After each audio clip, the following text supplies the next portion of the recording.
लड़ाई थी उसमें राजनीतिक तड़का भी लगते हुए हमने देखा कि बीते दिनों किस तरह से लगा। अब इस पर विपक्ष की तरफ से भी अलग अलग तरह की प्रतिक्रियाएं सामने आ रही है। सौरभ भारद्वाज तो खुलकर ये कह रहे हैं कि चाहे मुझे जेल में बंद कर दो लेकिन मैं पोस्ट डिलीट नहीं करूंगा, मैं न्याय की लड़ाई नहीं छोड़ूंगा। और क्या कुछ कहा जा रहा है राजनीतिक हस्तियों की तरफ से, क्या प्रतिक्रियाएं सामने आ रही हैं, पहले जरा आप वो सुन लीजिए, फिर चर्चा को आगे बढ़ाएंगे।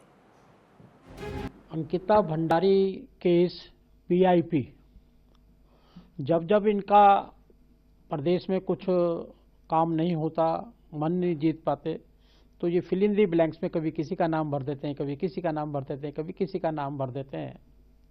और हमारा नाम आज इन्होंने डालकर जिस प्रकार से प्रचार प्रसार किया गया है, मैं कोर्ट में गया हूँ, कोर्ट ने उसको स्वीकार कर लिया है, इनको आधे नोटिस जारी कर दिया गया है। और मुझे लगता है कि जो हमारे गुरु हैं रविदास जी, इनका मन चंगा कटौती में गंगा, अगर मन साफ है तो आपको घबराने की जरूरत नहीं है। उनके मूल मंत्र पर चलते हुए इनको आने वाले समय के अंदर निश्चित है इनको कुछ ना कुछ इनको सजा मिलेगी। जो मुख्यमंत्री जी ने जवाब दिया, मुझे लगता है कि मुख्यमंत्री जी काफ़ी असहज हैं। और मुख्यमंत्री जी असहज इसलिए हैं कि अंकिता भंडारी हत्याकांड में पहले दिन से उनके द्वारा इस मामले को डाइवर्ट करने की कोशिश की जा रही है, जांच को प्रभावित करने की कोशिश की जा रही है, सबूतों को मिटाए जाने का काम किया जा रहा है। इसलिए उनका जो प्रश्न देने का, जो उत्तर देने का जो तरीका था, वो बिल्कुल ही असहज था। मुख्यमंत्री जी ने उस कमरे को तोड़ने के आदेश दिए थे, तो SIT ने क्या उनसे पूछताछ की है? आज तक इसका जवाब नहीं मिला। और पूरे इस मर्डर मिस्ट्री की जो गुत्थी है वो उस कमरे के इर्द गिर्द घूमती है। जब तक उस कमरे को तोड़ने के ऑर्डर देने वाले के मंसूबे पता न चलें, तब तक ये मर्डर मिस्ट्री सुलझ नहीं सकती। फिर क्या बोलना है, मैंने ये तो सबको पता है। मैंने तो इतना काम किया कि जब मेरे प्रदेश में बड़ी अस्थिरता का माहौल था, सुरेश राठौर भाग गया, तो भाई हमने का प्रयास किया, हमने एक लड़की को समझाया कि तुम्हें जाना चाहिए, पुलिस का सहयोग करना चाहिए, अगर तुम्हारे पास कोई एविडेंस है तो तुम्हें पुलिस को देना चाहिए। और उसको भरोसा दे करके उत्तराखंड के लोगों तक, मेरा कोई भरोसा नहीं, उत्तराखंड के लोगों की तरफ से मैंने उसको भरोसा दिया कि उत्तराखंड के लोग बहुत अच्छे लोग हैं, जिसके साथ खड़े होंगे तो खड़े होंगे, उनका भरोसा करो और चलो और पुलिस के पास जाओ। तो अंकिता भंडारी हत्याकांड मामले में जहां एक तरफ न्याय की लड़ाई थी और ये न्याय की लड़ाई 3 साल बाद एक बार इसीलिए आकर सामने खड़ी हो जाती है क्योंकि विपक्ष की तरफ से तमाम तरह के आरोप लगाए जाते हैं। दुष्यंत गौतम को कटघरे में खड़ा किया जाता है। भारतीय जनता पार्टी द्वारा जो कार्रवाई की गई थी इस पूरे केस में, उस कार्रवाई को कटघरे में खड़ा किया जाता है। उर्मिला सनावर की जो कथित ऑडियो वीडियो है वो सामने आती है। SIT अब उर्मिला सनावर से भी जांच कर रही है। तो उधर CM धामी की तरफ से भी कहा गया है कि जहां पर भी सुरेश राठौर है, एक जिम्मेदार नागरिक होने के नाते वो सामने आए और जांच पड़ताल में सहयोग करें। अगर उनके पास किसी तरह के तथ्य, सबूत, साक्ष्य है तो वो पेश करें ताकि कार्रवाई की जा सके। सरकार ने गंभीरता के साथ इस मुद्दे को उठाया है। CM धामी खुद ही आगे आकर कहते हैं। अब क्यों हम कह रहे हैं मामला पूरी तरीके से पलट गया है, कई सुरक्षित सवाल है वो आपके सामने रखते हैं जिसके जरिए आप पूरी कहानी जो है वो दरअसल समझ जाएंगे। पहला सवाल, दिल्ली हाईकोर्ट का आदेश, न्याय का संरक्षण या फिर अभिव्यक्ति की सेंसरशिप? ये सवाल इसीलिए क्योंकि ये सवाल विपक्ष भी उठा रहा है कि क्या अब अभिव्यक्ति की आजादी भी नहीं रही है? क्या सोशल मीडिया ने केस को राजनीतिक हथियार बनाया? ये सवाल भी इसीलिए क्योंकि अगले साल चुनाव है और इस बात को नहीं भूलना चाहिए। तो क्या राजनीति हावी रही? क्या CBI या SIT जैसी जांच अब आवश्यक हो गई है? जिस तरीके से यह मामला दोबारा प्रकाश में आया है, जांच को नए सिरे से शुरू करना क्या वाकई में बहुत जरूरी हो गया है? क्या राजनीतिक आरोपों से आगे मूल अपराध की न्यायिक प्रक्रिया प्रभावित हो रही है? यह भी जानना समझना इसीलिए जरूरी है कि राजनीतिक आरोपों के शोर में क्या न्याय दब रहा है? पांचवा सवाल, पार्टियों का रोष न्याय और पीड़ित परिवार के पक्ष में है या फिर राजनीति में उलझा हुआ? क्योंकि उत्तराखंड में अगर इस वक्त अगर कोई मुद्दा गूंज रहा है तो वो सिर्फ और सिर्फ अंकिता भंडारी हत्याकांड का मुद्दा ही गूंज रहा है। हालांकि तमाम जनहित से जुड़े मुद्दे हैं, लेकिन देश की बेटी, उत्तराखंड की बेटी को न्याय दिलाने के लिए 3 साल बाद हर कोई आगे आ गया है और न्याय मिलना भी चाहिए। यही एक बड़ी वजह है कि प्राइम न्यूज भी लगातार सवाल उठा रहा था कि क्या अंकिता भंडारी को जो न्याय मिला वो पूरा न्याय था या फिर वो अधूरा न्याय था? न्याय पूरा मिलना चाहिए, जांच होनी चाहिए अगर आरोप सामने आए हैं तो। लेकिन सरकार इस पर खुलकर कह रही है कि भाई आप सबूत तो रखिए, आप तथ्य तो रखिए, पीड़ित परिवार जो है उनकी जो भी मांग होगी, वो जो चाहेंगे उस अनुसार हम कार्रवाई करेंगे, उस अनुसार उस मुद्दे को हम आगे बढ़ाकर लेकर जाएंगे। सरकार खुलकर कह रही है, सीएम धामी खुद आगे आते हैं। अब जिस तरीके से दिल्ली हाईकोर्ट का आदेश आया है, इसका क्या असर होगा, ये चर्चा का विषय है। हमारे साथ कई मेहमान जुड़ चुके हैं, उनका परिचय भी आपसे करा देते हैं एक एक करके। कमलेश रमन जी बीजेपी के प्रवक्ता हमारे साथ जुड़े हैं। राजेंद्र शाह जी कांग्रेस के प्रवक्ता हैं, हमारे साथ इस चर्चा का हिस्सा है। अवनिंद्र कमल जी वरिष्ठ पत्रकार के तौर पर हमारे साथ इस चर्चा में जुड़े हुए हैं। ममता पांगती समाज कार्यकर्ता हैं, वे भी इस चर्चा का हिस्सा हैं। आप सभी खास मेहमानों का बहुत बहुत स्वागत। और राजेंद्र शाह जी, शुरुआत मैं आपसे करूंगी क्योंकि इस पर रिएक्शन आज तो दिल्ली हाईकोर्ट ने सुनवाई के दौरान बड़ी बातें कही हैं, उस पर विपक्ष की क्या प्रतिक्रिया है वो जानना समझना ज़रूरी है। आपकी प्रतिक्रिया क्या है वो जानना समझना ज़रूरी है। तो क्या कहना चाहेंगे जो दिल्ली हाईकोर्ट की तरफ से बड़ी बातें आज कही गई दुष्यंत गौतम को लेकर और विपक्ष को लेकर? ठीक है, देखिए जो हाईकोर्ट ने कहा है वो उनकी बात का हम स्वागत भी करते हैं कि उन्होंने अच्छी बात कही है। लेकिन सवाल ये है कि हमने तो नहीं कहा, कांग्रेस ने तो नहीं कहा, उत्तराखंड के किसी आम आदमी ने तो नहीं कहा ये बात। ये तो भाजपा के पूर्व विधायक और उसकी पत्नी ने ये बात कही है ना। अगर कोई आम जनमानस उत्तराखंड का कहे या कांग्रेस का कोई कार्यकर्ता कहे तो तब तो कोई बात होती है। और जिन्होंने ये बात कही है वो भाजपा के ही विधायक की पत्नी और भाजपा के विधायक रहे हैं पूर्व। और वो जो बात उन्होंने कही है, तो ये बात तो अंकिता ने मरने से पहले, जब उसको मर्डर किया गया अंकिता का, अंकिता ने उससे पहले भी अपनी चैट में बहुत साफ कहा था कि कोई वीआईपी है। अब हमने तो नहीं कहा वीआईपी का नाम, इन्हीं की पार्टी के विधायक ने कहा कि वीआईपी का। आपस में जब ये ऑडियो जो निकला है बाहर, उसमें ये आपस में दोनों बात कर रहे हैं कि कौन है कौन। हमने तो नहीं कहा, उत्तराखंड के किसी व्यक्ति ने नहीं कहा। तो भैया इन दोनों को आप बनाइए, दोषी बनाइए इन दो। और दूसरा मैं एक बात और, आज जिस तरीके से उत्तराखंड को एक बार फिर से जो एसआईटी लगातार उसको ढूंढ रही थी कि कहां है, आज एक आम व्यक्ति, और सब जानते हैं उस व्यक्ति को जो लेके आया है, उसके बारे में उत्तराखंड के लोग खूब अच्छी तरह से जानते हैं। वो लेके आ गया नारसन पे, और ये जो हमारी एसआईटी गठित हुई थी वो ढूंढ रही है कि सनावर कहां है। कितना बड़ा दुर्भाग्य बताइए।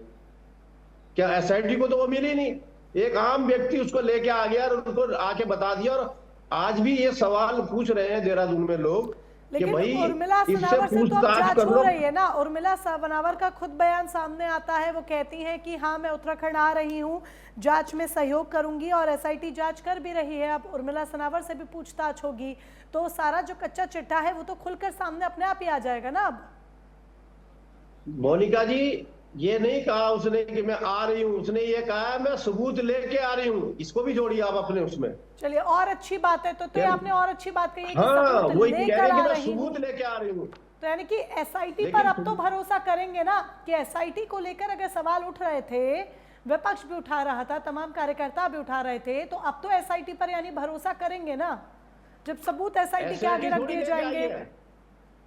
एसआईटी को तो मिली नहीं वो तो एक आम आदमी लेके आया, कोई उनका जो भेजा हुआ गया था वो लेके आया। एसआईटी को तो आज भी नहीं मिली है। वो कह रहा हमें तो पता ही नहीं है कहाँ है सनावर, कहाँ है, उन्हें तो आज भी नहीं पता एसआईटी को। एसआईटी कहाँ लेके आई है उससे? एसआईटी तो ढूंढ रही है उसे, नारसन से लेके उधर, कोई मुरादाबाद ढूंढ रहा है, कोई मेरठ के पास ढूंढ रहा है, उन्हें तो मिली नहीं रही है। उर्मिला सनावर का क्या बयान है, एक बार पूरे शब्द सही तरीके से हम यहाँ पर सुन लेते हैं। ज़्यादा उचित रहेगा अगर हम शब्द पूरी तरीके से सुन ले सही तरीके से कि उर्मिला सनावर का क्या बयान सामने आया है। मैं अपनी टीम से रिक्वेस्ट करूंगी कि प्लीज़ एक बार उर्मिला सनावर का जो बयान है, जो उनकी प्रतिक्रिया आई है, वो ज़रा सुना दे। जय श्री राम, जय बद्री विशाल। मैं अभिनेत्री उर्मिला सनावर आज मैं दिल्ली से उत्तराखंड की तरफ आ रही हूँ। जो मेरे हिंदू रक्षक हैं, जो मैंने हमेशा बोला है कि हमेशा मेरे कवच के रूप में मेरे साथ खड़े हैं, हिंदू रक्षक दर्शन भारती जी और जूनियर दर्शन भारती जी, जो हमेशा मेरे कवच की तरह मेरे साथ खड़े रहे हैं। और आज उन्होंने मुझे भरोसा दिलाया है, मुझे कमिटमेंट किया है कि तुम्हारी पूरी सुरक्षा की जिम्मेदारी हमारी है।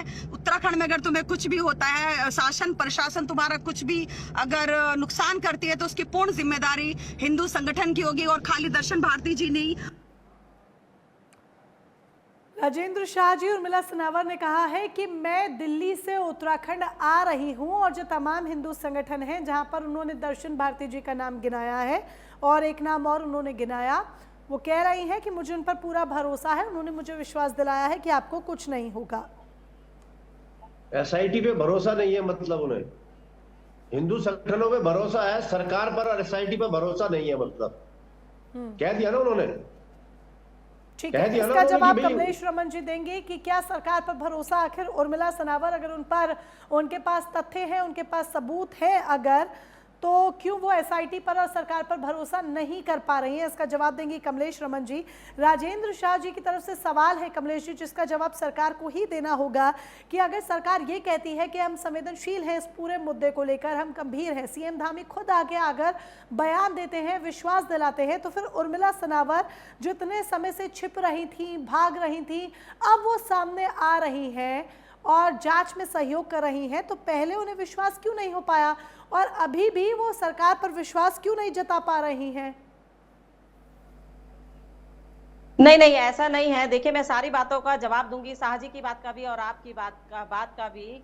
और क्योंकि आज हाईकोर्ट ने जो है सभी जिन्होंने भ्रामक प्रचार किया था उन सबको नोटिस दिए हैं 24 घंटे में सब चीजें प्रचार सामग्री को डिलीट करने का। तो कहते हैं कि सच्चाई कभी भी मरती नहीं है। सच्चाई, अगर सच्चा इंसान होता है, ईमानदार इंसान होता है, तो वो जाता है बिल्कुल धड़ल्ले से और वो कोर्ट पहुंचे। तो कहते हैं ना कि गुरु रविदास जी ने कहा था कि मन चंगा तो कटौती में गंगा, जैसा कि अभी हमारे गौतम भाई साहब ने भी कहा।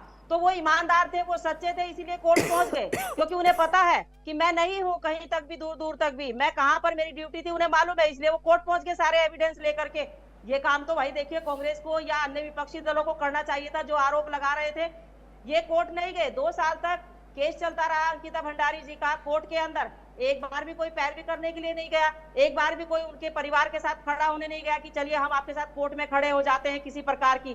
तो ये सिर्फ एक जो राजनीतिक नैरेटिव है, सिर्फ राजनीति, जो एक सत्ता की भूख है, सिर्फ उसलिए इतना पर्पज, इतना षड्यंत्र रचने की कोशिश की गई। अब रही बात की सनावर जी को एसआईटी पे भरोसा है कि नहीं है। देखिए, एसआईटी ने जब एसआईटी की गठित करी माननीय मुख्यमंत्री जी ने, तो उन्होंने पहले ही ये स्पष्ट कर दिया था कि उनके घरों पर जहां जहां भी उनके जानने वाले हैं या लोग हैं, वहां पर उन्होंने उनका नोटिस चस्पा करने का काम किया।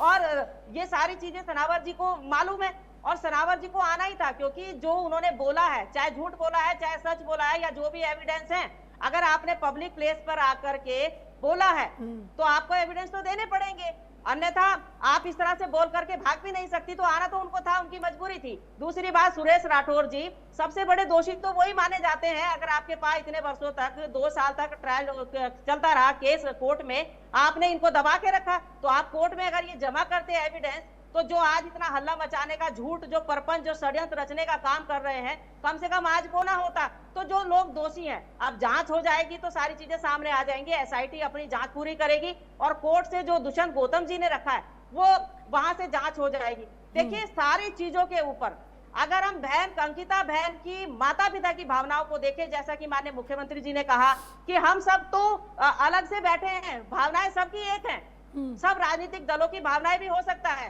पर कुछ लोग हो सकता है सत्ता को पाने के लिए इस तरह का प्रोपगंडा रचा करके इस मुद्दे को जिंदा रखना चाहते हो। हमारे लिए ये मुद्दा नहीं है, हमारे लिए ये मुद्दा नहीं है, हमारे लिए ये भावनाओं से जुड़ा हुआ मुद्दा है। एक मिनट राजेंद्र शाह जी, हमारे लिए ये एक भावनाओं से जुड़ा हुआ मुद्दा है। अंकिता भंडारी जी की माता पिता की जो भावनाएं जुड़ी हुई है, पहले माननीय मुख्यमंत्री जी उनसे मिलेंगे, जाकर के उनसे बातचीत करेंगे। और हमने कभी ये नहीं कहा कि हम कोई जांच नहीं करवाएंगे, हमने हमेशा ये कहा है कि बड़ी से बड़ी जांच जो भी आप कहेंगे हम करवाएंगे। तो उनके माता पिता से मिलने तक तो मुझे लगता है कि विपक्ष को सब्र करना चाहिए और देखना चाहिए कि उनके माता पिता क्या कहते हैं, क्योंकि सबसे बड़ा अगर अन्याय हुआ तो माता पिता के साथ तो उनकी बेटी गई है ना। बाकी तो सब राजनीति कर रहे हैं, सड़कों पर ढोल पीट रहे हैं, राजनीति कर रहे हैं, अराजकता फैला रहे हैं, बैनर फाड़ रहे हैं, बदतमीजी कर रहे हैं, गालियां दे रहे हैं। लोगों का काम है। अगर आप विपक्ष पर राजनीति का आरोप लगा रही हैं कमलेश जी सुन लीजिए, अगर आप विपक्ष पर आरोप लगा रही हैं तो ये बात बताइए, अगर 3 साल बाद ये मुद्दा उठा तो विपक्ष ने तो मुद्दा उठाया नहीं था, आपकी पार्टी के भीतर जो टकरार थी, आपकी पार्टी से ही टूटे हुए जो लोग थे, उन्हीं की तरफ से चिंगारी भड़की, तब जाकर ये हुआ कि अंकिता को जो न्याय मिला वो अधूरा था। फिर विपक्ष ने इस लड़ाई को अपने हाथों में लिया और विपक्ष ने आवाज उठाई। तो विपक्ष पर शुरुआती तौर पर अगर ये कह देना कि विपक्ष ने राजनीति की, विपक्ष राजनीति कर रहा है, तो शायद गलत होगा, क्योंकि ये तो है नहीं कि कांग्रेस की तरफ से वो ऑडियो आया या कांग्रेस की तरफ से कोई वीडियो आया या कांग्रेस की तरफ से दुष्यंत गौतम को लेकर कोई आरोप लगे।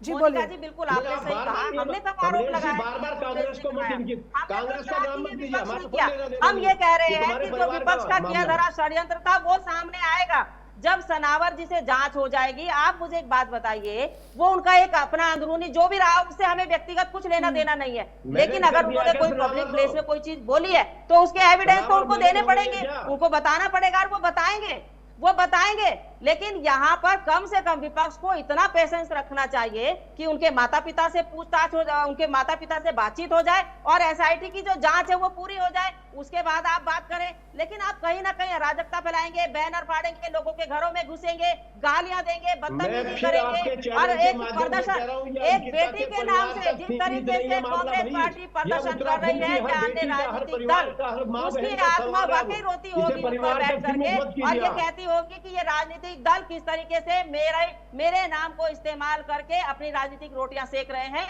ये बहन की आत्मा रोती होगी। हम ये नहीं कह रहे, न्याय मिलना चाहिए, बिल्कुल मिलना चाहिए।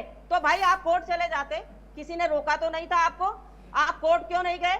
आप सारे एविडेंस लेके कोर्ट में जाते। अगर आपको सरकार पे भरोसा नहीं है, एसआईटी पे भरोसा नहीं है, आपको किसी चीज पे भरोसा नहीं है, तो आप कोर्ट चले जाओ। न्याय पे तो सब भरोसा करेंगे ना। कानून तो सबके लिए बराबर है और कानून का आदर सब लोग करते हैं, सब सम्मान करते हैं। लेकिन ये ढोल केवल सड़क पर पीटेंगे मोनिका जी, ये ढोल केवल सड़क पर पीटेंगे, ये कोर्ट नहीं जाएंगे, ये न्याय प्रक्रिया को नहीं मानेंगे, ये एसआईटी को नहीं मानेंगे। ये केवल झूठ का जो नैरेटिव है उसको सेट करने में लगे हुए हैं। लेकिन प्रदेश बीजेपी का ये कहना है कि विपक्ष अपनी राजनीतिक रोटियां सेकने में लगा हुआ है, एक झूठा नैरेटिव यहाँ पर सेट करने की कोशिश की जा रही है। तो विपक्ष की तरफ से अलग आरोप लग रहे हैं। अब किसके आरोप में कितनी सत्यता है ये वक्त ही तय कर पाएगा, अन्यथा ये बहस तो यूं ही जारी रहेगी। आप दोनों का मैं जल्द एक बार फिर से रुख करूंगी, लेकिन ममता पांगती जी भी सामाजिक कार्यकर्ता हमारे साथ है। ममता पांगती जी, दिल्ली हाईकोर्ट ने जो आदेश दिया उस पर आपका क्या कहना है? सोशल मीडिया को लेकर उन्होंने ये कहा है कि जिस तरीके से जो तमाम बातें दुष्यंत गौतम को लेकर की जा रही हैं वो तमाम पोस्ट डिलीट किए जाने चाहिए।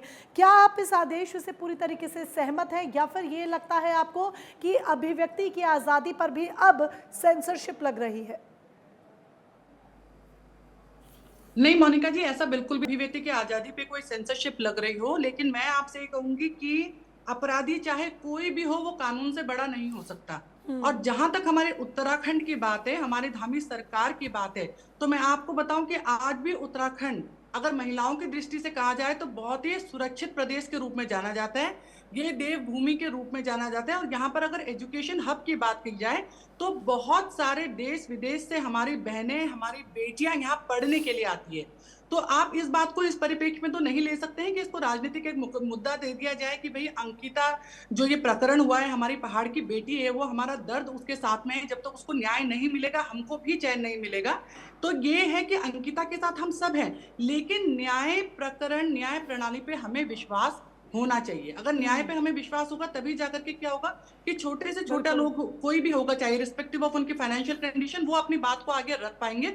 तो कहीं से भी अभिव्यक्ति के लिए ये बहुत बड़ा सवाल नहीं उठता है। जहां तक बात आती है जांच की, एसआईटी गठन की, जहां तक बात आती है घटना होने के बाद तुरंत कार्रवाई की, तो वो सब हमारी धामी सरकार ने किया है। देखिए, क्योंकि मैं खुद उत्तराखंड में रहती हूँ, मैं खुद एक एजुकेशन फील्ड से रही हूँ, मैं सामाजिक कार्यकर्ता हूँ, तो मैंने यहाँ पर देखा है कि जितनी भी हमारी बेटियां हैं, हमारी जितनी भी महिलाएं हैं, उनके लिए जिस तरीके के हम लोगों ने कानून बनाए हैं, जिस तरीके से उनको सुरक्षा मुहैया कराने के कानून बनाए हैं, उसमें हम कहीं भी पीछे नहीं है। तो आज भी उत्तराखंड आप देखिए सुरक्षित प्रदेशों की श्रेणी में आता है, सुरक्षित प्रदेशों की श्रेणी में उत्तराखंड हमारा आता है। तो जहां तक एसआईटी गठन की बात है, तो वो भी तो हमारी धामी सरकार ने कहा कि एसआईटी का गठन किया जाएगा निष्पक्ष जांच के लिए, तो वो भी कह रहे हैं। हाईकोर्ट के दरवाजे के लिए आप देखिए आगे मैंने आपको बताया ना, जैसे कोई भी अपराधी कानून से बड़ा नहीं हो सकता। तो जब निष्पक्ष जांच की बात हो चुकी है, जब सारे दरवाजे धामी जी ने ओपन कर दिए हैं, जब धामी जी पूरी तरीके से जो उनके परिवार को सहयोग दे रहे हैं, उनको अपने साथ में लेके चल रहे हैं, तो बताइए आप किस बात की कमी हम कह सकते हैं। राजेंद्र जी कुछ कहना चाह रहे हैं? जी राजेंद्र जी, ओवर टू यू। मैं इनसे कहना चाहता हूँ, वो ये कह रहे हैं कि उत्तराखंड धामी जी धाम बहुत सुरक्षित है। हिमालय राज्यों में आज की डेट में सबसे ज्यादा क्राइम उत्तराखंड के अंदर हो रहा है। महिलाओं के मामले में शायद आपकी सामाजिक कार्यकर्ता आपको जानकारी नहीं है कि आप उत्तराखंड को सुरक्षित बता रही हैं, लेकिन वर्तमान में हिमालय राज्यों में सबसे ज्यादा क्राइम महिलाओं पे उत्तराखंड में हो रहा है। इसकी भी जानकारी जरा आपको होनी चाहिए। सर, उत्तराखंड को सुरक्षित राज्य कहने के लिए हमारे जितने भी देश प्रदेश से हमारी महिलाएं, हमारी बेटियां यहाँ पढ़ने के लिए आती है, और आज भी आप किसी भी प्रदेश में चले जाइए, अगर वहां ये पूछा जाए कि बच्चों के लिए सुरक्षित स्थान, पढ़ने के लिए सुरक्षित स्थान कहाँ है, तो वो सबसे पहले नाम उत्तराखंड का ही लेंगे। Kamlesh ji 40 seconds to you. ठीक है, रुकिए Kamlesh ji, 40 seconds to you now, फिर मैं अवनिंद्र कमल जी के पास जाऊंगी। फटाफट 40 सेकंड्स में बात रखिए। जी देखिए, आपने कहा कि व्यक्ति की अभिव्यक्ति की जो आजादी है उसको छीनने का काम कर रहे हैं। देखिए, सोशल मीडिया जो हमारा प्लेटफॉर्म है वो समाज के बीच में हम अपनी बातों को कैसे पहुंचाएं इसलिए है, लेकिन नेगेटिविटी फैलाए, गलत तरीके से प्रचार करें, किसी को बदनाम करें, किसी की प्रतिष्ठा को धूमिल करें, किसी के नाम का जो है गलत भ्रामक प्रचार करने का काम करें, इसलिए सोशल मीडिया नहीं है। सोशल मीडिया इसलिए है कि आप अपनी योजनाएं बताएं, आप अपनी नीति बताएं, आप अपनी बातों को रखें, आप अपनी अच्छी चीजों को उसमें रखें, गलत भी हो, अच्छी भी हो, बुरी भी हो, लेकिन आप किसी के मान सम्मान को ठेस पहुंचा करके भ्रामक प्रचार नहीं कर सकते। तो इसलिए आज हाई कोर्ट ने जो निर्णय लिया है और हाई कोर्ट ने जो उसमें जांच बिठाई है, वो इसीलिए बिठाई है कि गलत तरीके से आप रील बनाने के चक्कर में, व्यूअर्स बढ़ाने के चक्कर में, राजनीतिक दल अपनी राजनीति करने के चक्कर में और 27 का सपना सजोने के चक्कर में किसी को यूं ही बदनाम कर देंगे। क्या आपको इतनी सत्ता की भूख है कि आप किसी के प्रतिष्ठित व्यक्ति का नाम लेंगे और आप पर ये जो रीलबाजी हुई है, रीलबाजी मैं तो फिर कह रही हूँ कि आपके ही परिवार के टूटे लोगों की तरफ से हुई ना। आम आदमी पार्टी के किसी नेता ने थोड़ी आके कर दी, कांग्रेस के किसी नेता ने आके थोड़ी कर दी। देखिए, राजनीति करने वालों को सबको अधिकार है अपनी बात रखने का, राजनीति करने वालों को सबको अधिकार है, किसी को मना नहीं है। ठीक है, 10 सेकंड फटाफट राजेंद्र जी बोले, लेकिन आप किसी की भावनाओं को ठेस नहीं पहुंचा सकते। ओके रुकिए, फटाफट राजेंद्र जी फटाफट जी बोलिए। ये कमलेश जी बहुत बड़ी बातें कर रही हैं। हरीश रावत जी के खिलाफ इनके वसूली मोर्चे के नाम से अभी किस तरह मीम्स निकली है। जब वो 4 घंटे थाने में बैठे रहे, उसके बाद जब FIR दर्ज हुई इनके भाजपा के उस संगठन में सारी मीम्स हटा दिए। ठीक, रुकिए, इस चर्चा को भी हम और आगे बढ़ाएंगे। रुकिए, चर्चा को और आगे बढ़ाएंगे, लेकिन जो पॉइंटर्स है बेसिक, वो मेन पॉइंटर्स यहाँ पर समझना और उनका विश्लेषण करना भी जरूरी है। ठीक है, रुकिए, लौटेंगे कमलेश जी। अवनिंद्र कमल जी भी हमारे साथ है वरिष्ठ पत्रकार के तौर पर। अवनिंद्र कमल जी भी इस चर्चा का हिस्सा है वरिष्ठ पत्रकार के तौर पर, मैं उनका भी यहाँ पर करूंगी। अवनिंद्र कमल जी, केस देखा जाए तो पहले जहां तमाम आरोपों के बिहाफ पर ये जो पूरी न्याय की लड़ाई थी दोबारा से सामने आती है अंकिता को लेकर, लेकिन इस पर कहीं ना कहीं जो एक तथ्यों वाली बात थी वो अब आकर अटक गई है, जो दिल्ली हाईकोर्ट की तरफ से आदेश आया, जो कि सही भी है कि सबूत लाइए, तथ्य रखिए, सोशल मीडिया पर इस तरीके से किसी को बदनाम करने की कोशिश मत कीजिए, 24 घंटे के अंदर पोस्ट डिलीट करने होंगे, ये सब चीज़ें ठीक भी है। लेकिन जिस तरीके से सौरभ द्विवेदी भी अपना आगे बयान देते हैं, सौरभ द्विवेदी का पोस्ट भी आता है कि मैं जेल जाने के लिए तैयार हूँ, लेकिन पोस्ट डिलीट नहीं करूँगा अपने, मैं न्याय की लड़ाई नहीं छोड़ूंगा। तो इस तरह के जो स्टेटमेंट्स हैं या इस तरह की जो प्रतिक्रियाएं हैं, ये इस केस को किस दिशा में आगे लेकर जाती हैं, और क्या आपको वाकई में लगता है दिल्ली हाईकोर्ट का जो आदेश था वो न्याय का संरक्षण है या फिर अभिव्यक्ति की आज़ादी पर एक तरह की सेंसरशिप? जी, हम बताएं कि देखिए, कोर्ट का जो आदेश है वो कहीं ऐसा नहीं कि वो अभिव्यक्ति की आजादी पर पाबंदी है।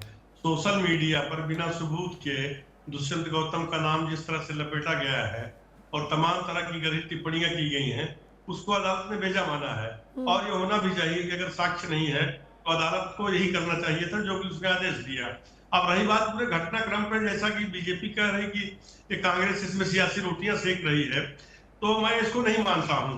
देखिए, जब SIT का गठन हुआ, जब 2022 में घटना हुई, तभी से एसआईटी की कार्रवाई को लेकर संदेह होता रहा। एसआईटी को राज्य सरकार प्रभावित कर सकती है, इसीलिए सीबीआई जांच की मांग होती है। वो रिसोर्ट किसका था? बीजेपी के ऐसे नेता का जो राज्य मंत्री का दर्जा प्राप्त था त्रिवेंद्र रावत सरकार में, जिसका रिसोर्ट था जहां वो रिसेप्शनिस्ट का काम करती थी, अंकिता भंडारी। और इसके आगे आप चलेंगे जो आज सुरेश राठौर या उनकी तथाकथित पत्नी Urmila Sanawar video audio clip जो है सोशल मीडिया पर जारी कर रही है, वही सुरेश राठौर बीजेपी से विधायक रहे हैं, अब उनको निष्कासित कर दिया गया है। तो ये सब जो घटनाक्रम हुआ, ये तो कांग्रेस के हाथ में इन्होंने मुद्दा दे दिया है। कांग्रेस ने थोड़े कहा था कि आप इसको वीडियो जारी कीजिए, ऑडियो जारी कीजिए, वरना ये तो इस मामले में 3 लोगों को उम्र कैद की सजा हो चुकी है। अब देखिए कि वीरेंद्र सिंह जो अंकिता भंडारी के पिता है, उन्होंने खुद भावुक की अपील की है, और केवल कांग्रेसी उत्तराखंड में आंदोलनरत नहीं है। अब इसमें तमाम एनजीओ, सामाजिक कार्यकर्ता और संगठन भी सामने आ गए हैं। आज ही राजधानी देहरादून में जो रिटायर्ड सैनिक है, उन्होंने मौन जुलूस निकाला है। कोई ऐसा कस्बा नहीं है, कोई ऐसी तहसील नहीं है, कोई ऐसा जिला मुख्यालय नहीं है जहां इसको लेकर के धरना प्रदर्शन न हो रहा हो। और यही वजह है कि मुख्यमंत्री को कल प्रेस वार्ता करनी पड़ी। मुख्यमंत्री पुष्कर सिंह धामी ने हालांकि साफ कहा कि अगर किसी के पास कोई सबूत है तो उसको पेश किया जाना चाहिए।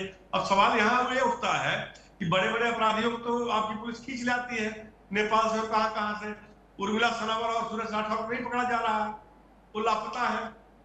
मुख्यमंत्री ने कहा कि कोई हमें मदद कर दे, हमारा सहयोग कर दे उन लोगों को पकड़वाने में। ये बात मेरी समझ में नहीं आ रही। और रही बात दुष्यंत गौतम की या किसी और की, जब तक साक्ष्य नहीं है तब तक उनको लपेटा जाना नहीं चाहिए। और अगर उर्मिला सनावर जैसा कि दावा कर रही तो साक्ष्य लेकर गया नहीं, वीआईपी सर्विस की बात सामने आती है। अंकिता का जो चैट था उस सुदीप नामक लड़के से, उसको अगर आप शुरुआत में देख लीजिए तो उसमें इस बात का जिक्र है। और आनंद फानंद में जब रिजॉर्ट में वो जिसमें अंकिता का कमरा था उसको ध्वस्त करा दिया गया, वहां भी संदेह पैदा होता है। अगर फॉरेंसिक जांच उसी समय होती और तत्काल उसकी रिपोर्ट आती तो बात कुछ और होती, क्योंकि अब तो मुर्दा दफन हो चुका है और बैठे बिठाने कांग्रेस को मुद्दा मिल गया है। तो कांग्रेस या भाजपा या कोई सियासी दल अपनी राजनीतिक रोटियां सेक सकता है, लेकिन जो आम आवाम है अब उसकी ये मांग है कि सीबीआई जांच होनी चाहिए। इसीलिए धरना हो रहा है, प्रदर्शन हो रहा है, तो ये मांग बलौती हो रही है। बिल्कुल, सीबीआई जांच की मांग इसीलिए अब की जा रही है क्योंकि कहीं ना कहीं शुरुआत में लूपहोल्स छोड़ दिए गए, जिसकी वजह से आ रही हो कमलेश जी, जिसकी वजह से अब जाकर इस मुद्दे पर जमकर राजनीति गर्म है और ये तमाम कथित ऑडियो वीडियो भी सामने आ रहे हैं, जिसको लेकर सियासी बयानबाजी भी हो रही है। कमलेश जी, फटाफट से हालांकि दोनों ही प्रवक्ता कुछ कहना चाह रहे हैं, मैं चर्चा को आगे बढ़ाऊंगी, आप दोनों से इस पर रिएक्शन भी लिया जाएगा, लेकिन यहाँ पर एक छोटे से ब्रेक का वक्त हो चला है। एक ब्रेक के लिए पहले रुक रहे हैं, फिर इस चर्चा को आगे बढ़ाएंगे। इस चर्चा के बाद सवाल अभी भी कई अहम है। हाईकोर्ट का आदेश, इसका किस तरीके से एक राजनीतिक असर देखने को मिल रहा है हाईकोर्ट के आदेश का, ये एक सवाल बना हुआ है क्योंकि प्रतिक्रियाएं अब सामने आ रही हैं। राजनीति जो पहले से गर्म थी वो अब राजनीति और हावी होती हुई दिख रही है। तमाम जो लूपहोल्स है उनको इंडिकेट किया जा रहा है। क्या सोशल मीडिया आज न्याय का मंच बन गया है? सवाल इसीलिए भी क्योंकि सोशल मीडिया पर सब कुछ वायरल होता है, जिसके बाद 3 साल बाद ये केस दोबारा से प्रकाश में आता है। लेकिन अब दिल्ली हाईकोर्ट ने जो आदेश दिया है उसके अनुसार 24 घंटे के भीतर इस तमाम सामग्री को, विपक्ष को, सामाजिक कार्यकर्ताओं को, जनता को, जिन ने जो पोस्ट किया है वो सब डिलीट करना होगा। लेकिन प्रोटोकॉल नहीं किया तो प्रोटोकॉल्स के तहत खुद ही डिलीट कर दिया जाएगा। आज बात हो रही है न्याय बनाम राजनीति की। अंकिता भंडारी हत्याकांड मामले में दुष्यंत गौतम ने जो याचिका दायर की उस पर हाईकोर्ट का आदेश आया। दिल्ली हाईकोर्ट ने जो आदेश दिया है उसका क्या राजनीतिक असर देखने को मिल रहा है? क्या अभिव्यक्ति की आज़ादी सेंसरशिप हो गई है? ये वो तमाम ज्वलंत सवाल है जो आज सीधी बात में हम उठा रहे हैं। आइए अपनी चर्चा को आगे बढ़ाते हैं। जो मेहमान हमारे साथ जुड़े हैं एक बार फिर से उनका तारुफ आपसे करा देते हैं। बीजेपी की तरफ से कमलेश रमन जी हमारे साथ इस चर्चा में हैं, कांग्रेस की तरफ से राजेंद्र शाह जी हैं, वरिष्ठ पत्रकार अवनिंद्र कमल जी भी हमारे साथ हैं और ममता पांगती जी सामाजिक कार्यकर्ता हमारे साथ इस चर्चा का हिस्सा बनी हुई हैं। अवनिंद्र कमल जी ने जिस तरीके से एनालिसिस किया आज जो दिल्ली हाईकोर्ट का आदेश आया है और इस केस में जिस तरीके से तमाम जो अपडेट्स निकल कर सामने आ रहे हैं उस पर बयानबाजी तो हो ही रही है। यहाँ पर कमलेश जी भी कुछ कहना चाह रही थी, राजेंद्र जी आप भी निश्चित तौर पर कुछ कहना चाह रहे थे। पहले अपनी बात बारी बारी रखिए, फिर हम चर्चा को आगे बढ़ाते हैं। जी कमलेश जी। मोनिका जी, देखिए हम सब की भावनाएं अंकिता बहन के साथ हैं और हम सब चाहते हैं कि उसके साथ न्याय होना चाहिए। सरकार ने अपनी तरफ से पूरी एक जो बेहतर पैरवी हो सकती है उनके परिवार वालों को वकील देने का काम किया। जो भी उन्होंने कहा कि ये वकील अच्छा नहीं है, हमें दूसरा वकील चाहिए, तो सरकार ने वो भी करने का काम किया, उनके कहने पर ही वकील चेंज किया। अब वहां से जब कोई निर्णय निकल चुका है और वो निर्णय आ चुका है और वो 3 लोग जो अपराधी थे, जिन्होंने हत्या करी, जिन्होंने कृत्य किया, वो जेल की सलाखों के पीछे हैं, आजीवन कारावास भुगत रहे हैं। अब आप आ जाइए, आपने कहा या जो भी विपक्षी दल कह रहे हैं कि सीबीआई होनी चाहिए। देखिए, पढ़े लिखा समाज है और पढ़े लिखे तो कांग्रेस में वकील भी होंगे, वकील भी बहुत सारे हैं कांग्रेस में और खुद भी स्वयं में पढ़े लिखे हैं। तो आप एक बात बताइए, कोर्ट के निर्णय के विरुद्ध जाकर के सरकार कैसे सीबीआई की जांच दे सकती है? अगर उसके माता पिता अपील करते हैं कोर्ट में, वहां पर अर्जी लगाते हैं कि हम संतुष्ट नहीं है, क्योंकि कोर्ट ने जब अपना जजमेंट दिया तो उन्होंने कहा कि 45 दिन के अंदर कोई अगर संतुष्ट नहीं है तो अपना जो है यहाँ पर अपील कर सकता है हाई कोर्ट, सुप्रीम कोर्ट जाकर के। गए भी लोग सीबीआई के लिए, लेकिन कोर्ट ने कहा कि एसआईटी की जो जांच है वो सही दिशा में है, इसलिए सीबीआई की इसमें आवश्यकता नहीं पड़ी। तो अब आप अगर किसी से अपील करवा सकते हैं तो उसके माता पिता अपील कर सकते हैं। तो हमने कब कहा कि हम जांच नहीं करवाएंगे? हम तो हर तरीके की जांच करवाने के लिए तैयार है। माननीय मुख्यमंत्री जी ने कहा है कि कोई बड़ा हो, छोटा हो, कोई भी हो, हम सब तरीके की जांच करवाने के लिए तैयार हैं। ठीक है, सरकार कह रही है कि हम हर तरह की जांच के लिए तैयार है। अगर पीड़ित पक्ष की तरफ से अपील की जाती है तो हम इसके लिए भी तैयार है। जी ममता पांगती जी, को लेकर के हम जो है सीबीआई की जांच कर दें, क्या आप ऑडियो को पुख्ता मानते हैं? अगर आप वो जो 2 लोग हैं जिन्होंने इस ऑडियो वीडियो को चलाया है, पुख्ता हम माने या नहीं माने, इसकी जांच तो सरकार ही करेगी ना, प्रशासनिक अमला ही करेगा। तो क्या उन ऑडियो की जांच हुई, क्या जांच हुई, क्या रिपोर्ट सामने आई? बिल्कुल, माननीय मुख्यमंत्री जी ने कहा है कि यही मैं आपको यही बात कहना चाह रही हूँ कि इसको राजनीतिक मुद्दा क्यों बनाया जा रहा है। अंकिता भंडारी हमारी पहाड़ की बेटी है, हमारा दर्द उसके साथ में ज्यादा है। जब हमारे यहाँ पर माननीय मुख्यमंत्री जी ने पहले से ही त्वरित कार्रवाई करी है, हर एक पॉइंट पे कार्रवाई करी है, आप किसी पॉइंट पे क्वेश्चन नहीं कर सकते हो कि हर एक पॉइंट पर अगर कार्रवाई की है, हर एक पॉइंट पर कार्रवाई अगर की है ममता पांगती जी, जो आप यहाँ पर कह रही हैं सरकार की तरफ से कि कार्रवाई की है। जी आ रही मैं राजेंद्र जी, 1 सेकंड में अपनी बात रख लूं बस। आप कह रही हैं हर एक पॉइंट पर अगर कार्रवाई की है, तो मुझे ये बता दीजिए, चैट का जो स्क्रीनशॉट सामने आया, जो चैट सामने आती है अंकिता और पुष्पदीप की, उनके दोस्त की, क्या वो झूठी है? क्योंकि उसमें क्लियरली वीआईपी भी बोला गया है, उसमें क्लियरली स्पेशल सर्विस भी बोला गया है, लेकिन एसआईटी अपनी जांच में कहती है कि कोई वीआईपी है ही नहीं। तो फिर अंकिता पुष्पदीप से किस वीआईपी का जिक्र कर रही थी? अगर कोई वीआईपी नहीं है, कोई स्पेशल सर्विस नहीं है, कुछ नहीं है, तो अंकिता पुष्पदीप से क्या स्पेशल सर्विस का जिक्र कर रही थी? तो क्या हम उस चैट को झूठा करार दें? मैडम, चैट को तो हम झूठा करार नहीं देंगे, ऐसी बात नहीं है, लेकिन मैं आपको कह रही हूँ कि चैट भी पूरी तरीके से सबूत नहीं हो सकता कि आप किस परिप्रेक्ष्य में, किस संदर्भ में, किसको डिनोट करते हुए क्या बोला गया है, ये कहीं से भी स्पष्ट नहीं है। और क्योंकि स्पष्ट नहीं है, इसीलिए धामी सरकार ने, इसीलिए उत्तराखंड सरकार ने इस पे निष्पक्ष जांच की बात कही है, इसीलिए एसआईटी का गठन कराया है, इसीलिए हम अंकिता भंडारी के परिवार के साथ में, क्योंकि वो हमारी अपनी बेटी है, हमारे पहाड़ की बेटी है। तो ऐसा हो ही नहीं सकता है कि हम किसी भी तरीके से ये नहीं चाहेंगे कि उसको न्याय न मिले, लेकिन न्याय मिलना, न्याय का प्रकरण, न्याय की अपनी एक प्रोटोकॉल है, अपना एक सिस्टम है, और इसको राजनीतिक मुद्दा बनाना वो एक अलग तरीके की समस्या है। मुझे ये समझ में नहीं आ रहा है कि एक न्याय और एक राजनीतिक मुद्दा, इसको दो चीजों को जो कि तब क्यों कह रहा है जबकि ऑलरेडी हमारी सरकार बहुत कुछ इस मामले में कर रही है और पहले कर चुकी है। जैसे मैं आपको बता रही हूँ कि घटना के तुरंत बाद ही दोषियों की गिरफ्तारी हुई है, और एसआईटी जो जांच गठन है वो भी हम लोगों ने उस पर भी तुरंत कार्रवाई करी है। रिजॉर्ट पे हम लोगों ने बुलडोजर की कार्रवाई इसलिए करवाई क्योंकि संदेश एक जाता है मैडम, वो संदेश ये जाता है कि अगर कोई भी अपराध होगा उसको हम जड़ से खत्म करेंगे। कोई भी अपराधी किसी भी प्रकार की इस तरीके की भावनाओं के साथ में आगे, खासकर उत्तराखंड में, राजेंद्र जी बोलिए। हमारी बेटियों के साथ में कुछ भी गलत लग रहा है कि उसका डाटा लेके बैठी है, क्या क्या कार्रवाई हुई और कैसे क्या पक्ष में कुछ ज्यादा ही बातें आ रही हैं। लगातार मॉनिटरिंग कर रही है, ऐसी बात नहीं कि मॉनिटरिंग नहीं हो रही है, लेकिन सोशल मीडिया जैसे प्लेटफॉर्म का इस्तेमाल गलत तरीके से करना, ठीक है ममता पांगती जी, जो आप कह रही हैं कि चैट को झूठा करार नहीं दिया जा सकता, चैट को अगर झूठा करार नहीं दिया जा सकता है, तो फिर उस वीआईपी को लेकर एसआईटी कैसे कह देती है कि वीआईपी तो है ही नहीं? एक चीज तो सच या झूठ होगी ना, दोनों चीजें सही कैसे हो जाएंगी? पहले राजेंद्र जी की बात यहाँ पर सुन लेते हैं, 1 सेकंड। जी राजेंद्र जी। मोनिका जी, ऐसा है, देखिए एक बात मुझे स्पष्ट करके बताया भाजपा के प्रवक्ता, भाजपा के नेता, कि जब पुष्कर सिंह धामी जो इनके माननीय मुख्यमंत्री कह रहे हैं, इन्होंने वो रिजॉर्ट तोड़वाया, मुख्यमंत्री के आदेश पर रिजॉर्ट तोड़ा गया। इनकी विधायक जो रेणु बिष्ट है, जो यमकेश्वर से विधायक है, वो खड़ी होकर रात को 2:30 बजे उस रिजॉर्ट को तोड़ रही है। ये माननीय मुख्यमंत्री कह रहे हैं, वो मुख्यमंत्री का ये स्वीकार कर रहे हैं कि मैंने तोड़वाया। वो कहे इस बात को कि मैंने तोड़वाया। अगर उन्होंने तोड़वाया है तो सबूत तो तुमने नष्ट कर दिए। एसआईटी तुम्हारे अंडर में, एसआईटी ने ये सवाल नहीं पूछा, उसको दोषी नहीं बनाया। 201 की धारा जो है हिंदुस्तान में, उस धारा का क्या उपयोग होता है?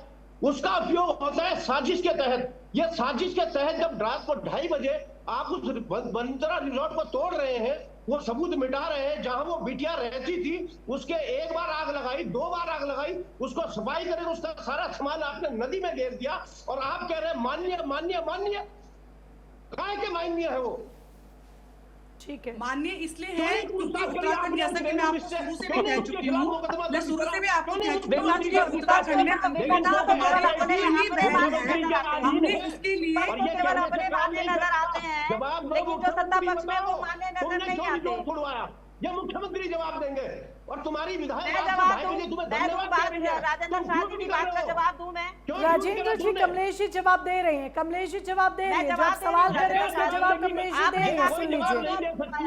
ये भाजपा की प्रवक्ता है। आपने कहा रिजॉर्ट क्यों तोड़वाया? आप सुन लीजिए, आप थोड़ा सुन तो लीजिए, आप मादा रखिए सुनने का थोड़ा सा, ठीक है, आप मादा रखिए सुनने का।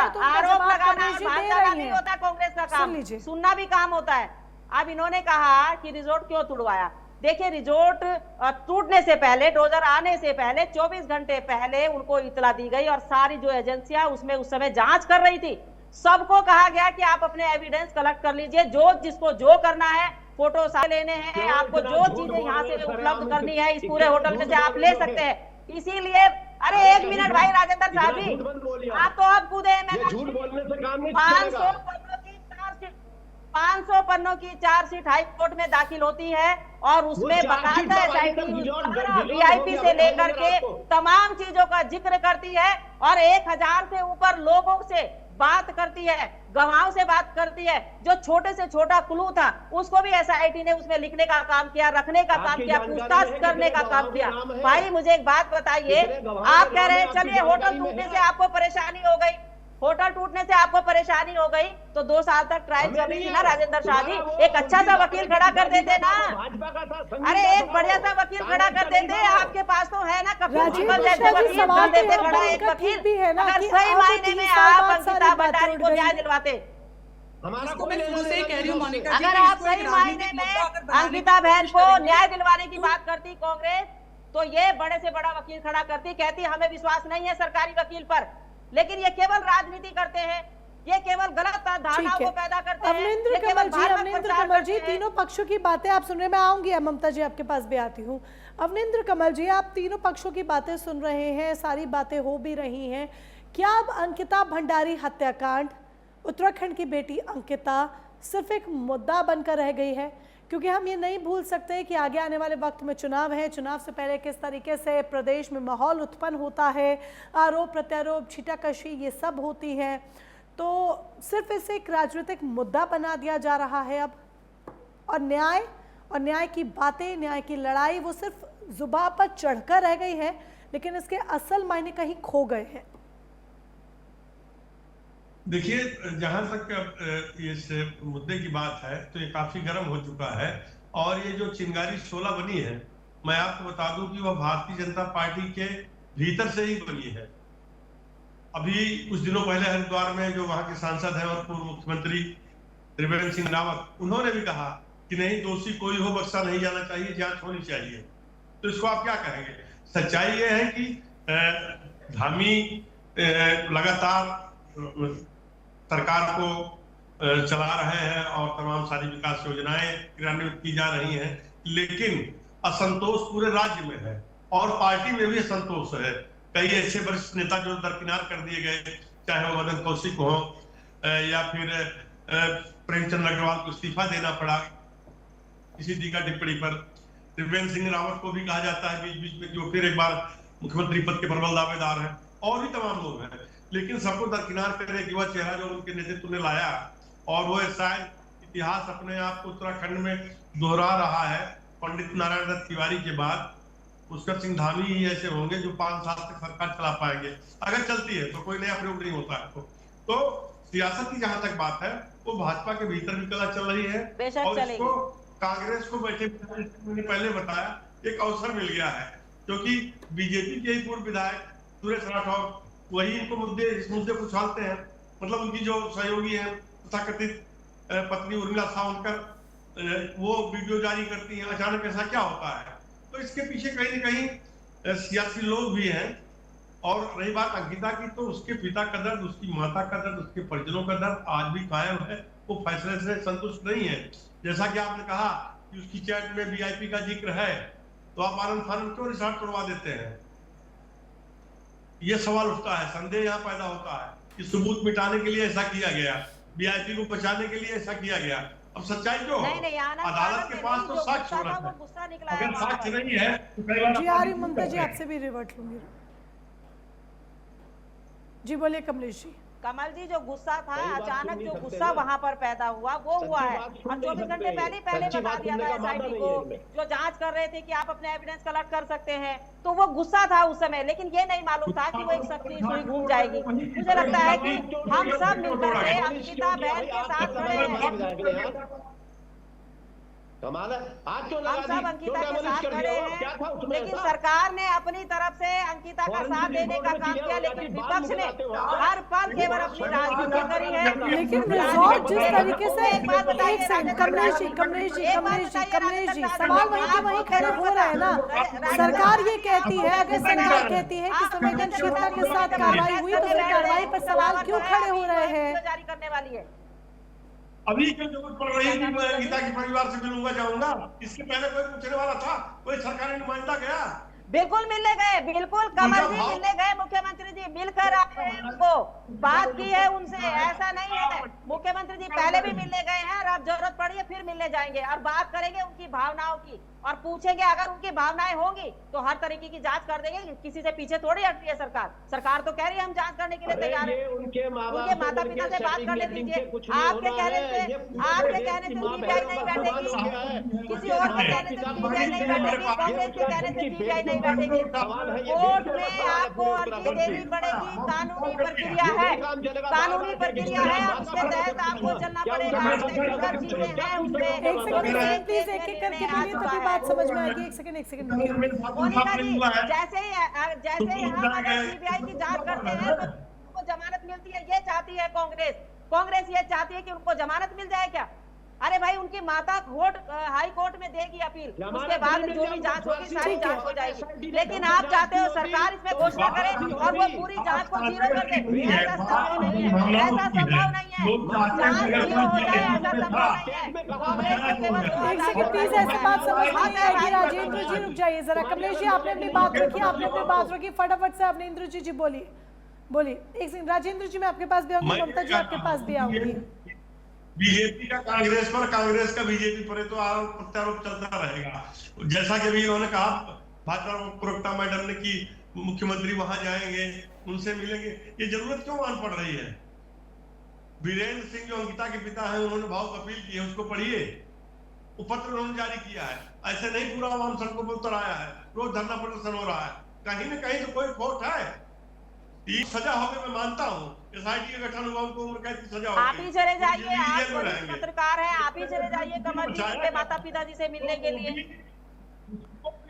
देखिए वो आपसे बात नहीं करते, वो जिनके हाथ में है वो उनके अलावा किसी से बात नहीं करती है। आप जाइए बात कर लीजिए उनसे। उनकी माता पिता से मिलने मैं भी गया था, सब लोग। कमलेश जी आप कह रही हैं कि अमरिंदर जी से मुलाकात नहीं करेंगे, राजेंद्र जी कह रहे हैं कि मैं भी माता पिता से मुलाकात करने गया था। कमलेश जी रुक जाइए। आप कहती हैं, आप कह रही हैं कि मुलाकात नहीं करेंगे, राजेंद्र जी कह रहे हैं मैंने भी मुलाकात की है, विपक्ष तक ने मुलाकात की है। निष्पक्ष जांच की मांग की माता पिता की तरफ से हो रही है, बार बार वो कह रहे हैं कि अगर हमारी सभी भावनाएं हैं अंकिता बहन के लिए। कमलेश जी एक बात बताइए, कमलेश जी, अगर हम पुराने स्टेटमेंट्स को, ममता जी भी बहुत देर से कुछ कहना चाह रही है। एक सेकंड प्लीज, एक सेकंड, रुकिए। ममता जी की स्टेटमेंट ले लूं पहले मैं, फिर कमलेश जी आप ही से मेरा सवाल अगला रहने वाला है। जी ममता जी, बात रखिए, अपनी बात रखिए थोड़ा सा। मुझे एक बात समझ में नहीं आ रही है, जब हम हमारे प्रदेश के लोग, उत्तराखंड सरकार सबके सब हमारी बेटी अंकिता के साथ हैं, जब हम कार्रवाई कर रहे हैं, जब हम सारी कार्रवाई जनमानस की मनस्थिति को देखते हुए, क्योंकि हमारी पीड़ा ज्यादा बड़ी है हमारी बेटी के साथ में, तो इसको राजनीतिक मुद्दा क्यों बनाया जा रहा है? या तो हमारी सरकार कहती कि हम निष्पक्ष जांच के लिए तैयार ममता जी, जहां पर या तो हम राजनेता जुड़ जाते हैं वहां राजनीतिक मुद्दा अपने आप हो जाता कर रहे है। हैं, हम चीजों को सिस्टमेटिक प्रोसीजर के साथ में आगे लेके जा रहे हैं, कहीं भी कोई क्वेश्चन मार्क नहीं छोड़े। कल भी देखिए धामी जी ने कितनी बड़ी प्रेस कॉन्फ्रेंस करी है, आज आप उनके चेहरे पे शिकन देख सकते हैं। हम खुद इन चीजों से इतने परेशान हैं, तो हम चाह रहे हैं कि हमारी बेटी को न्याय मिले। हमारा कोई एक मोनिका जी, कोई एक भी हमारा सदस्य यहाँ का बंदा ये नहीं कह रहा कि इसमें जांच नहीं होनी चाहिए, इसमें न्याय नहीं होना चाहिए, कोई नहीं कह रहा है। आपसे सवाल कर रही हूँ कि चैट मुद्दा बनाने का मुद्दा मुझे समझ में नहीं आ रहा, इस तरह निराधार नहीं बता सकते हैं, झूठा नहीं बता सकते हैं, तो फिर और आप जांच पर भी सवाल नहीं खड़ी कर रही हैं और आप चैट को भी झूठा नहीं करार दे रही हैं। एक तरफ तो खड़े हुई है ना, रटी रटाई लाइन सी बिल्कुल भी सही नहीं लगती, और मुझे तो स्पेशली बिल्कुल अच्छी नहीं लगती है कि संवेदनशील मुद्दा है, संवेदनशीलता के साथ कार्रवाई हो रही है, ये सब रटी रटाई लाइनें प्लीज यहाँ तो मत बोलिए, मुद्दे की बात कीजिए। कमलेश जी, अगर आप भी कार्रवाई की बात कर रही है ना, तो अगर आप पुरानी स्टेटमेंट्स भी उठा लेंगी पीड़ित परिवार की, तो यहाँ पर अंकिता भंडारी के पिता ने इस सवाल को उठाया है, इस बात को रखा है कि एसआईटी ने हमसे वीआईपी वाली बात छुपाई है, एसआईटी ने वीआईपी वाली बात पर हमें कुछ भी क्लैरिफिकेशंस नहीं दिया है, हम एसआईटी की जांच से संतुष्ट नहीं है, हमें सीबीआई जांच चाहिए। सोशल मीडिया पर यह बयान पीड़िता के पिता का तेजी के साथ सर्कुलेट भी हो रहा है, वायरल है, जिस पर प्रशासनिक तौर पर रिएक्शन भी सामने आता है। ये पुराने बयान है, पुलिस आगे बयान पे उनका जवाब भी देती है कि हर एक बात पीड़िता के पिता को हम डिस्क्लोज नहीं कर सकते।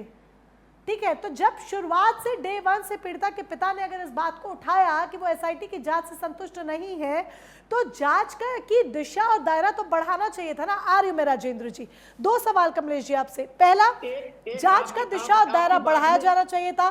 दूसरा, मुझे ये कह दीजिए कि वो चैट झूठी है जिसमें वीआईपी का जिक्र है, क्योंकि एसआईटी ये कहती है कि कोई वीआईपी नहीं है, तो फिर क्या वो चैट झूठी है? क्योंकि वीआईपी की शुरुआत से बात नहीं हुई। मोनिका जी, आपकी बात में एक सवाल और ऐड कर लीजिए राजेंद्र जी, फटाफट अपना सवाल रखिए जी। दो सेकंड, इसमें 19 तारीख से लेकर 22 तारीख तक रिपोर्ट दर्ज करने के लिए उनके पिता को यमकेश्वर में घुमाते रहे, ये भी है उसमें, रिपोर्ट दर्ज नहीं की, ये भी है उसमें। फटाफट आंसर दीजिए कमलेश जी।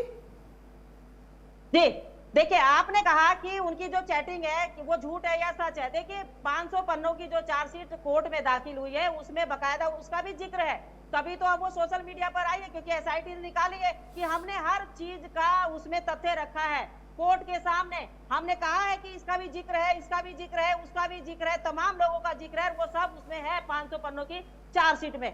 आपने कहा अभी शाह जी ने जो कहा कि जी वो उनकी रिपोर्ट दर्ज नहीं हुई, जो लड़के 3 जो अभी कारावास में है, इस समय आजीवन कारावास में, वो घुमाते रहे सबको, वो कहते रहे वो यहाँ गई है वहां गई है, वो 3 दिन तक यही सब करते रहे, यही चीजें देखते रहे, उसके माँ बाप को भी, उसकी माता को भी, बाकायदा पुलिस को भी। देखिए, जब कोई सबूत मिलता है रिपोर्ट दर्ज तब होती है, सारी चीजें होती है। जब पता चला 24 घंटे में कि लड़की नहीं मिल रही है तो रिपोर्ट दर्ज हुई है।